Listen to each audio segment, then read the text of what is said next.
नगर के पास एक बरगद के पेड़ पर एक घोंसला था जिसमें कई वर्षों से कौवा और कौवी दोनों रहते थे। वो सुखमय जीवन व्यतीत कर रहे थे। दिन भर भोजन की तलाश में वे बाहर रहते थे और शाम ढलने पर वे लौटकर आराम करने लगते थे। लेकिन एक काला सांप भटकते हुए उस बरगद के पास पहुंच गए। पेड़ के तने में एक बड़ा खोखला देखकर वही रहने लगे। कौवा आने पर कौवे ने अंडे दिए। कौवा और कौवी दोनों प्रसन्न थे और अपने नन्हे बच्चे के अंडों से निकलने की प्रतीक्षा कर रहे थे। लेकिन एक दिन जब वे दोनों भोजन की तलाश में निकले तो पाकर के पेड़ के खोल में रहने वाले सांप ने ऊपर जाकर उनके अंडों को खा लिया और चुपचाप अपने खोल में आकर सो गया। जब कौवा और कौवी को लौटने पर अंडों को खोखले में नहीं देखा तो बहुत ही दुखी हुए। उसके बाद से जब भी कौवा और कौवी अंडे देती थी, सांप उन्हें खाकर अपनी भूख मिटा लेते थे। कौवा कौवी रोकर रह जाते। जब मौसम आने पर कौवी ने फिर अंडे दिए, लेकिन इस बार वो सतर्क थे। वे जानना चाहते थे कि आखिर उनके अंडे कहाँ गायब हो जाते हैं।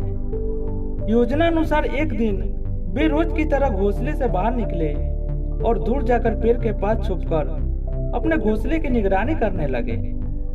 कौवा कौवे को बाहर आकर देखा तो काला सांप पेड़ के खोल से निकले और घोंसले में जाकर अंडों को खा गया। आंखों के सामने अपने बच्चों को मरते देखकर कौवा कौवी तरफ तरफ कर रोने लगे। वे सांप का सामना नहीं कर सकते थे। वे उसकी तुलना में बहुत ही कमजोर थे। इसलिए उन्होंने अपने वर्षों पुराना निवास छोड़कर अन्यत्र जाने का निर्णय लिए। जाने के पूर्व वे अपने मित्र गिद्दर से अंतिम बार भेंट करने पहुंचे। गिद्दर को जब पूरा बात सुनाकर जब वे विदा होने लगे तो गिद्दर बोले, मित्रों, इस तरह भयभीत होकर अपना वर्षों पुराना निवास छोड़कर जाना उचित नहीं है। समस्या सामने है तो उसका कोई न कोई हल आवश्यक होगा। कौवा बोला, मित्र, हम कर भी क्या सकते हैं? उस दुष्ट सांप की शक्ति के सामने हम कमजोर हैं। हम उसका मुकाबला नहीं कर सकते हैं। अब कहीं और जाने के अलावा हमारे पास कोई चारा नहीं है। हम हर समय अपने बच्चों को मरते हुए देखना नहीं चाहते हैं। गिद्दर कुछ सोचते हुए बोले, मित्रों, जहाँ शक्ति काम न आए वहाँ बुद्धि से काम करना चाहिए।